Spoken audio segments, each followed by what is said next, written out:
যারাই রাজনীতি করেছে দেখবেন তাদের মোটিভেশন একটাই ছিল,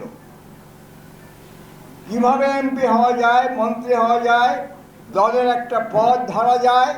এই জন্য যদি কোটি কোটি টাকা দিতে হয় দেব, দিয়ে সেটাকে শত সহস্র কোটি টাকায় রূপান্তরিত করব। জনগণকে শোষণ করে নিয়ে, দেশের সম্পদ শোষণ করে নিয়ে, আমাদের সেই যে আমরা ছিলাম অতীতে অত্যন্ত গরিব দুঃখী দেশ, সকল মানুষের যে দুরবস্থায় ছিল সেই অবস্থায় তারা পড়ে থাক, আপত্তি নাই, আমরা তৈরি করি আমাদের ভাগ্য।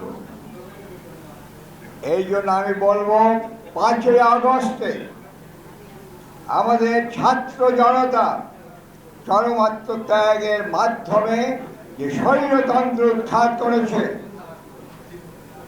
তারা একটা বিশাল জাতীয় সুযোগ তৈরি করেছে এই রাজ দুর্নীতিকে দূর করার জন্য, একটা নতুন রাজনীতি সৃষ্টি করা, যার ভিত্তি হবে নৈতিকতা। এইটা আমরা 21 সালে উপলব্ধি করার পর নৈতিক সমাজ নামে এগিয়ে এসেছিলাম, এবং আমাদের প্রথম এজেন্ডা হলো নৈতিক জাগরণ।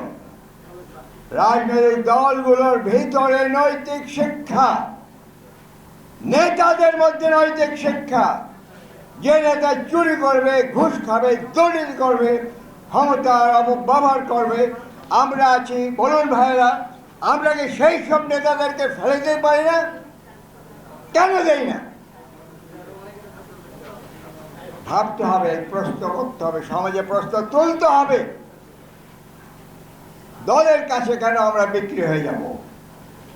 আমরা কোনো দলকে তুলসী ধোয়া পাতা হিসেবে পাই নাই, পবিত্রতা তারা রাখে নাই।